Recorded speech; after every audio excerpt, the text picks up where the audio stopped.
Okay, I'll call this regular council meeting of October 14th, 2014 to order at 17:05, at 7:05, and a motion for adoption of the agenda. Moved by Councilor Hewitt, second by Councilor Leafwood. All in favor? Motion passes.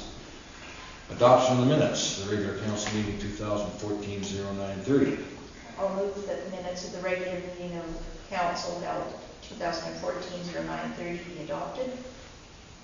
Moved by Councilor Hewitt, second by Councilor Leafwood. Discussion, call the question. All in favor? Motion passes. Committee of the Whole, Finance 2014-10 and 12. I'll move that the minutes of the Committee of the Whole Finance meeting held 2014-10-02 be received. I think at this point, I guess if we're just receiving, it doesn't matter. We just got to remember to change it at the next meeting. Discussion, call the question. All in favor? Motion passes. No delegations. Fours, business arising from the minutes. Report from the administrator. Slow here today.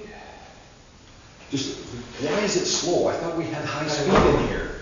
Is there something I'm missing, or? No, I got software issues here that seem to be plaguing. What's that? Software issues with the PDF files. Oh, I see. Okay. The crew preparing for fall pickup in the coming weeks. Staff are equally awaiting the full shipment of street for waters. My understanding is we have the lights, but not the poles. Staff has always completed a consultation with the RCMP and the campground operator, the campground and parks regulation final grant, which should be ready for this in the next council shortly. It's not a considerable departure from existing policies. It simply gives those policies greater enforceable teeth, formalising campground and park fees as is typical in other jurisdictions. This file should not be confused with any current discussions about park, campground, capital improvements and footprint amendments. That's a matter for council and our committee of the whole in January. That's it. Okay, 4B, boundary expansion. Could I ask you a question? I missed something. We've moved our community hall finance meetings to Thursday nights. No, Yeah. it was because we moved the regular meeting because of UBCM. We backed that committee of the whole, or the regular meeting up a week to September 30th, so we couldn't have it on a Tuesday, but the committee of the whole finance that week, so we moved it so we could have 2 this month, because we need to start moving on a few things, and that was the best time for us to have it, was that The 21st doesn't work for some reason. That's the regular day. Oh, Yeah, you're talking, yeah. Okay, you're talking about Thursday. So I just was wondering why because the last 2 community halls are on Thursday nights, and I'm not understanding why. I think there was a reason, I just can't remember what whether it it's was. regular council, I think. You could regular No, it's council on on the the 28th. 28. No, there was a reason, but I There maybe was. it's the 21st if you wish.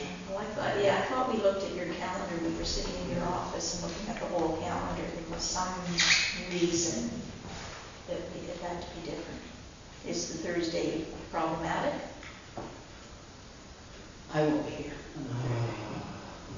I don't know if I'm going to be here yet or not, because that's the Columbia Basin Trout Columbia River Tree. It's the International Joint Commission on Water Control down in Spokane.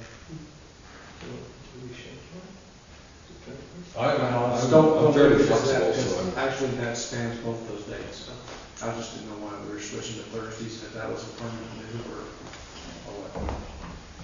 what did it used to be? I thought it was Tuesday. It was the alternate The third Oh, Tuesday. the third Tuesday of each month. That's committee of the whole finance or committee of the whole? Finance.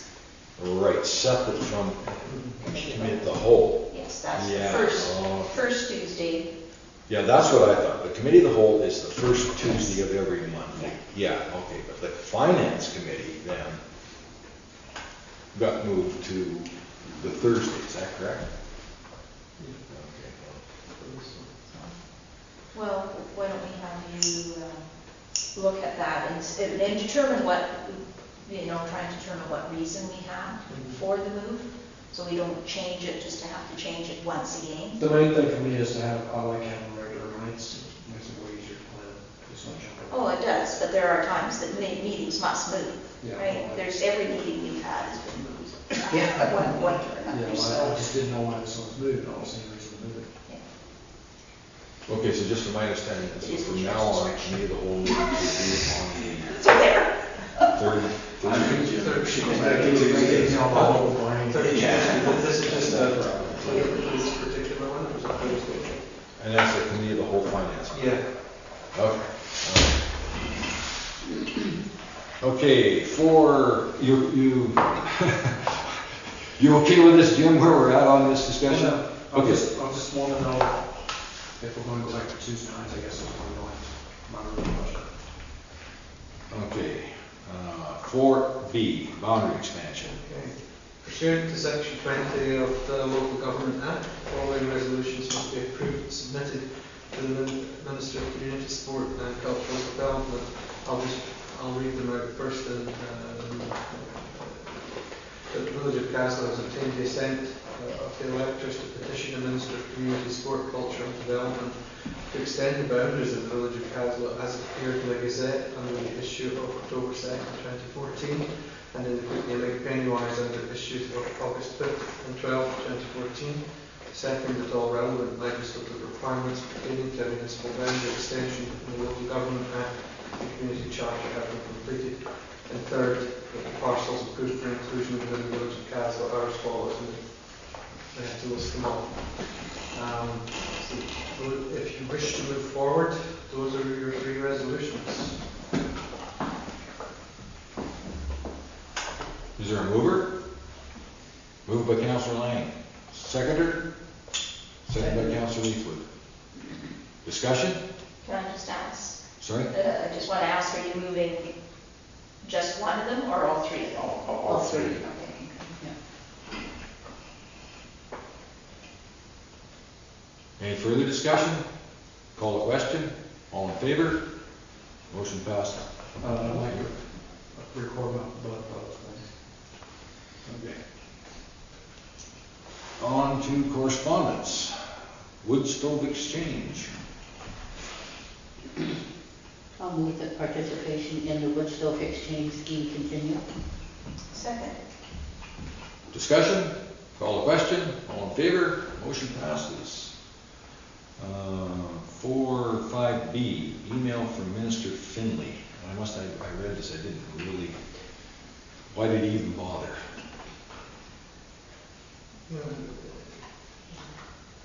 It was yes, it was an unusual email. I didn't quite understand its Okay, content. well, I'm glad I'm not the only one who's struggling with what. However, I gave it to you because it was a consultation piece. So if you did have any views on that, I wish to. Do any councillors have any views on this? You want to move it to be received? Receipt. Okay, moved by Councillor Ethan for receipt, seconded by Councillor Lang. Discussion. Am I the only one that doesn't understand this thing, what the intent was there? That we would provide services to the federal The government? only thing I can figure is they would give us the opportunity to distribute that amongst our community. So they just mass mailed it out to everybody.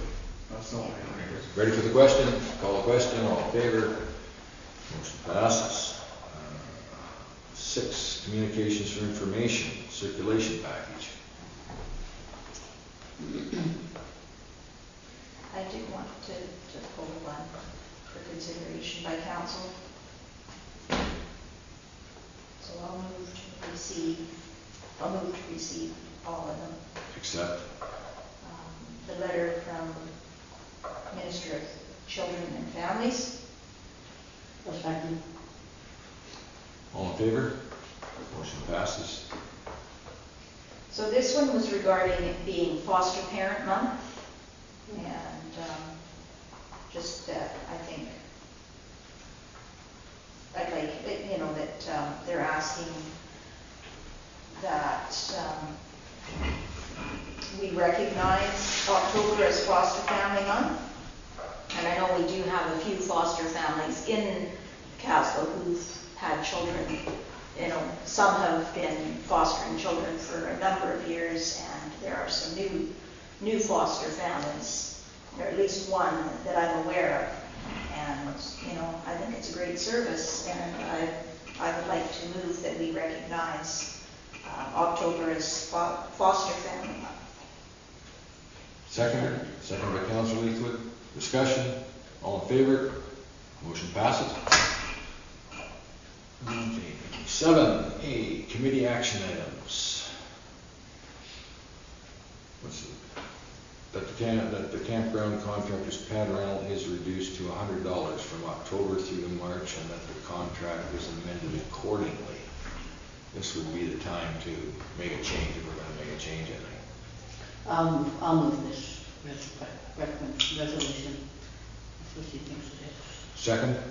Second by Councilor Lang. Discussion, call the question, all in favor? Good. Okay, I saw your hand, I didn't, okay, I saw your hand. Motion passes. Okay, that the question of capital improvements and overall plan for the municipal campground be referred to the first committee of the whole meeting in 2015. Moved by Councilor Leithwood, second by Councilor Lang. Discussion, call the question, all in favor? Motion passes. And I'll move the next one, that the water treatment plant controls and service upgrade be the water utility's highest capital priority for 2015. Second by Councilor Lang. Discussion, call the question, all in favor? Motion passes. Staff report, development variance permit. Just to backtrack a little, I have insufficient setback information to move forward at the present time, having reviewed it over the weekend. It's also in the heritage development permit area, which will likely be a combined process, the first of its kind, since the development procedures bylaw was changed in late 2012. I encourage you to receive information. All move to receive. Moved by Councilor Hewitt for receipt, second by Councilor Leithwood. Discussion. So I'm just wondering about this. Is there some safety issues here that for him to change the entrance or something? What's the issue? Well, there's a question of whether variance is required for the work he's doing on the property at the rear.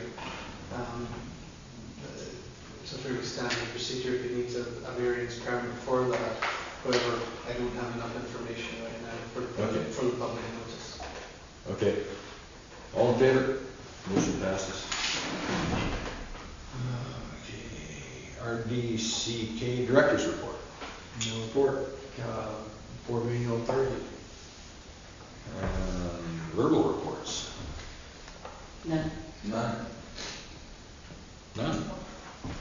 Okay, bylaws. Bylaw 160. I'll move that bylaw 1160, a bylaw to exempt certain properties from taxation for 2015 be adopted. Moved by Councilor Lang. Oh, sorry, moved. Second by Councilor Lang. Discussion, call a question, all in favor.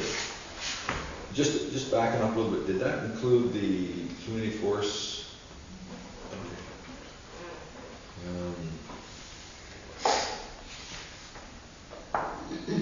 The next bylaw, letter B.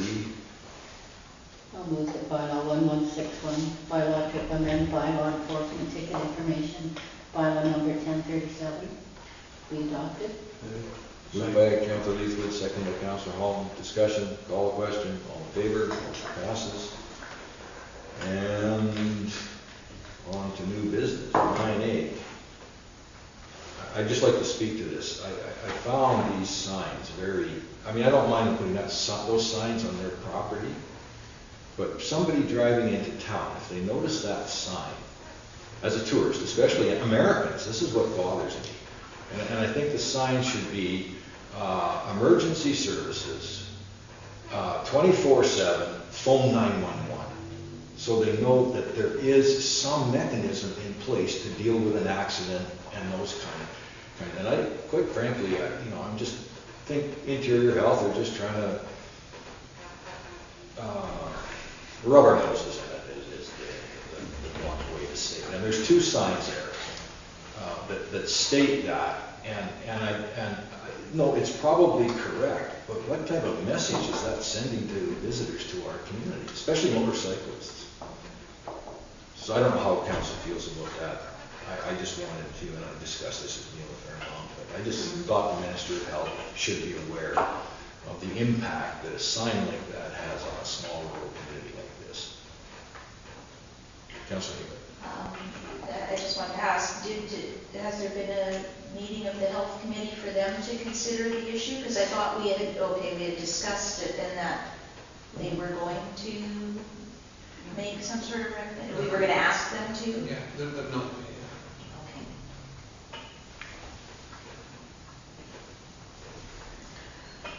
I'd like to hear what the health committee and the doctors, since they're now part of that health committee, what their sense is. I do agree though that it's not good, but we want to make sure that we're all on the same page in regard to that, so we can say it's coming from council and that committee.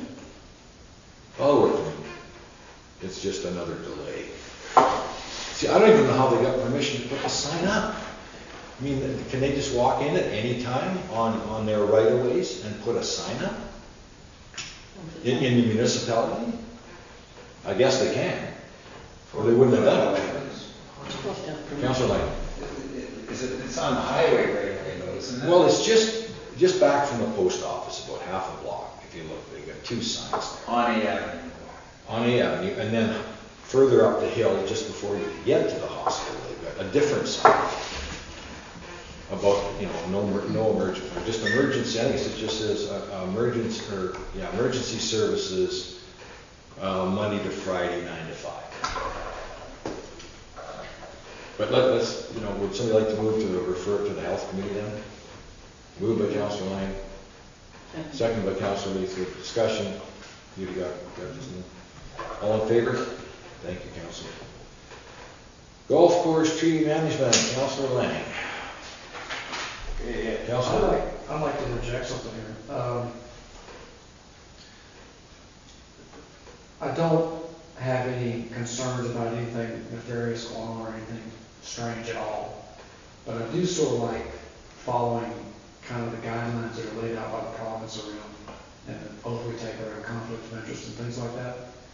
I'm personally quite convinced that Councilor Lane position with the golf club means that his decisions or his dealing with these issues at the table means that he's weighted or influenced by his relationship with the golf club as a member. And that's a conflict of interest. And I know that the other councilors at the table, when they have these kind of conflicts, do excuse themselves.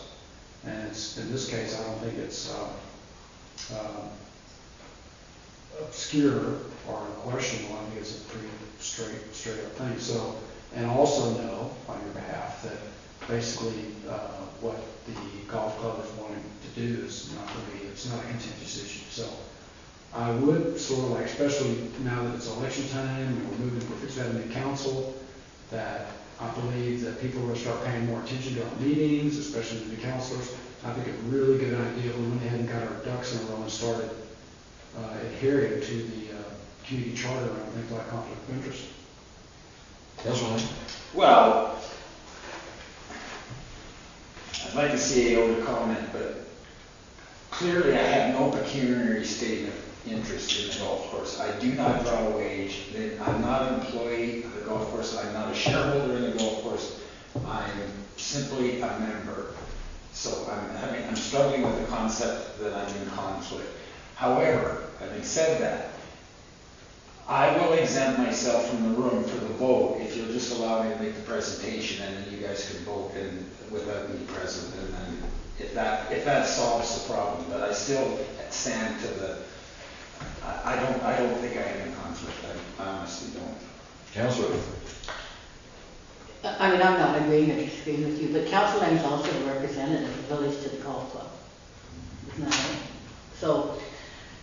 You know, and for, you know, if we're gonna go that route of the conflict of interest, then perhaps we need to make sure that we shouldn't be, you know, appointing people to be representatives if there's gonna be a conflict. So I think he's kind of in a precarious position because he is the rep and he's also representing the golf course. Councillor Hewitt? I think that Councillor Holland was referring to myself in the position on the chamber. Because in all matters in the chamber, even though I was the appointee and I'm not anymore, but I'm a board member, I do leave because it's not a pecuniary, but it's a perceived conflict. That who are you representing? Because there was a bulletin that came around from, I can't remember which law firm, whether it was Staples or Lidstone, regarding other types of conflict and that, you know, there are perceived conflicts. So. Neil, have you got, Councillor? Yeah, I'm willing to go by whatever the CAO comes up with or whatever the group feels as a whole. In a small town like this, it's really difficult if every time you join a club or pay a membership due to an organization and then you have to exempt yourself from having any discussion about that organization, then you really almost have to live in a vacuum in order to serve on council, because how many different organizations do we all belong to, you know, or join or pay dues to? I wonder if we could request staff. This perceived thing all came out of the Salt Spring Island situation. It went to a court case. They lost the court case. On and on it goes. It was brought up at UBCM, not this year, but last year. I personally think, I'm quite prepared to say that as long as it's not a budget item, at which point that person leaves the room. They don't discuss money. But otherwise, I've always struggled with I don't care about this. Let people think that I have a conflict of interest. I'll deal with them as long as it's perceived. But if it gets down to what the charter says about money, that's a different story. And I think that was very clear in the Salt Spring Island case. It's not about money. It's about his position of making decisions with regards to a subject or a topic that has influence over the decision he makes. It's played out really clearly. If you guys read the materials, it doesn't matter if it's a service club or a golf club or what it is. You can't participate in discussions. That's if you're going to. There's no halfway. You can't say, "Oh, I'm going to participate in discussion, but I won't vote." That's wrong. You can't sit in the room when discussions are going on. You can't be in the room when the vote goes on. So again, in this case specifically, if the absence of Councillor Lane was going to result in the fact that we would not have a quorum, then I would say, because it is a small community, that makes sense. And there's provisions for that in the charter saying, excuse me, if it's going to stop council from doing business. But in this case, it doesn't stop council from doing business. It is more than a perceived conflict of interest. It's a real conflict of interest because I'm convinced that his decisions are influenced by his membership in there. I know everybody knows how closely Councillor Lane works with the golf club. So those things are and it's great as long as everything's going fine. But I'll tell you right now, if things start not going fine in this room, it'll get nasty. And I prefer to us to stick to the rules as they're laid out in the community charter, according to the oath that we've taken to be in office, that we follow the rules. And it's not going to impact, there's no negative impact on Councillor Lane's position or I really would like whether the charter's been updated in light of that court case. Because this was 2 years ago, it was really clear. If you want to leave, that's a personal decision. You must leave if you're talking about money. But you don't have to leave if it's a perceived conflict of interest. But can you find out what the latest legal position is in the charter? Because I know that the charter may not have reflected the court case. Is that reasonable or?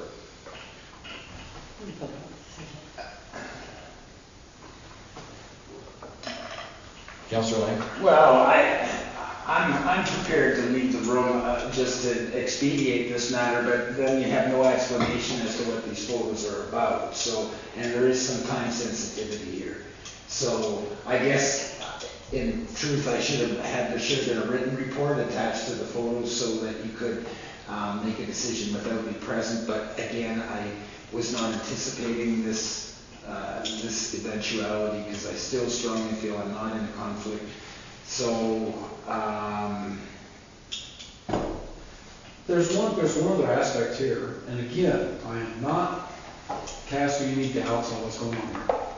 But if there was a person that was a member of an organization that wanted to have their way around a certain process, let's say just for an example that Councilor Lane wants some trees removed over there, and let's say just for example that he wasn't exactly jiving with his board around this information, and let's just for example, he comes back and reports to council and directs and we don't know, because we've not heard from their board, we have nothing in writing, we don't have a formal thing, that this is not a good situation. And again, as long as everything's going fine, it's great.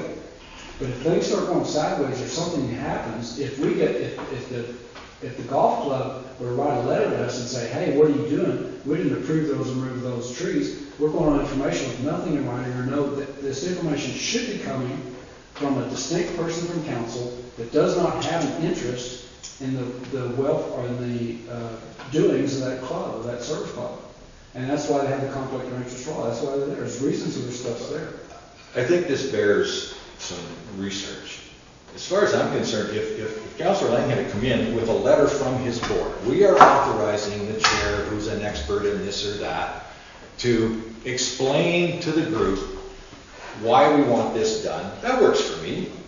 Well, it's still a conflict of interest in what should happen. Well, I don't think so, but I'd like the CAO to double check on that. If you want to be careful, and if you want to do, if things are not going as smoothly as they are right now, then they would send a letter and one of the people would come in and present it. That's not on council.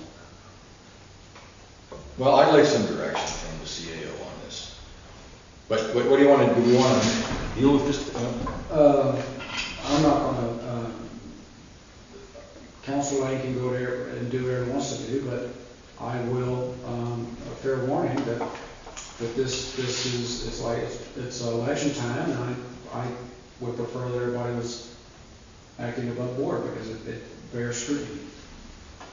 So would council be comfortable with Councilor Lang leading the room now? Councilor. Well, can I ask not the mayor. comment on that? For members of council to leave the room, they have to declare a director of pecuniary interest. Or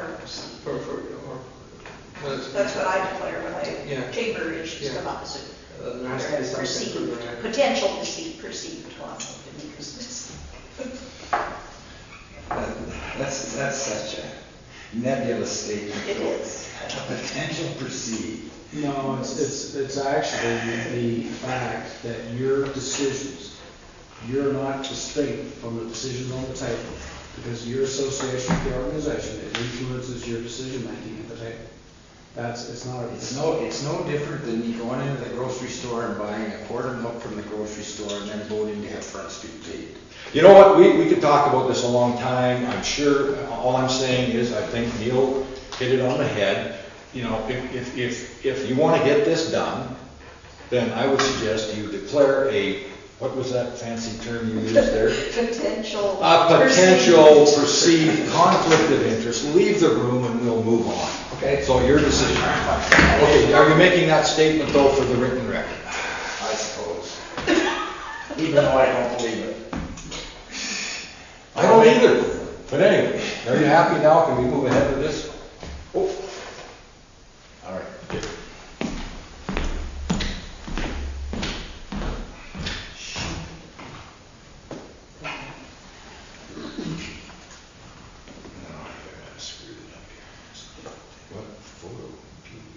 Oh, Or it photos. takes a while to load. I'm just going to get rid of that. Oh, yeah. What So is these are trees that we've already viewed, and I'll make the motion that the golf club is authorized to go ahead with certain trees that were identified at the meeting that we had on the golf. for discussion. Discussion. Yeah, I just want to, I mean, we do have a tree removal policy with the golf course. So I'm okay with the resolution as long as the rest of the policy is followed through. Which I think. We can write something up. Yeah. I'm pretty sure it ended up in there, in the agreement. Mhm. Yeah, so as long as that, the rest of that policy is followed through, then I'm okay with them removing them. Further discussion? Call a question. All in favor? Motion passes.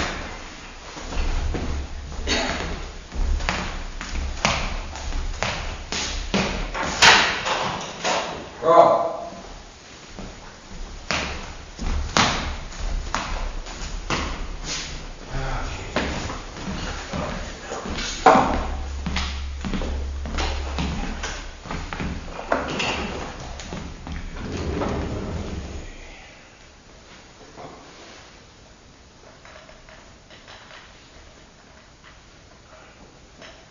So, I think accounts payable.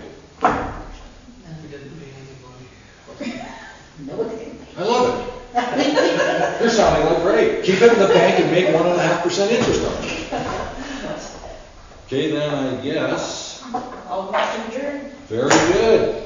Thank you, council.